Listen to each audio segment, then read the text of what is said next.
बिस्मिल्लाहिर्रहमानिर्रहीम। अस्सलाम वालेकुम व्यूअर्स, मैं हूँ शेफ़ सारा। आज मैं आपके लिए सनशाइन सैलड बना रही हूँ जिसमें थोड़े से इंग्रेडिएंट्स डलेंगे और बहुत मज़े की सैलड तैयार हो जाएगी। तो इसके लिए मैंने केला और सेब ले लिया जो कि मैंने क्यूब्स में कटिंग कर लिया हुआ है। तो इसमें थोड़ी सी मैंने चीनी और लेमन जूस डाल दिया ताकि ये इसका कलर ना चेंज हो।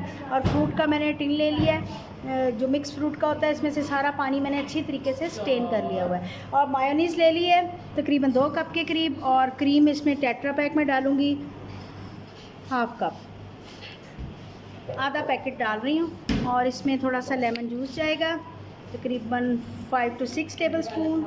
उसके अलावा इसमें 5 to 6 table spoon icing sugar जा रही है, जिसको पहले मैं मिक्स करूँगी अच्छे। अब इसमें मैं फ्रूट का टिन डाल रही हूँ। इसका पानी अच्छे तरीके से मैंने स्टेन कर लिया हुआ है। और पहले इसको मैं मिक्स करूँगी। बनाना मैं बाद में मिक्स करूँगी क्योंकि बनाना जल्दी मेल्ट हो जाता है, वो नरम फ्रूट है, इसलिए उसको मैं ग्लव मैंने इसीलिए पहना है कि मैं उसको हल्के हाथ से मिक्स करूँ।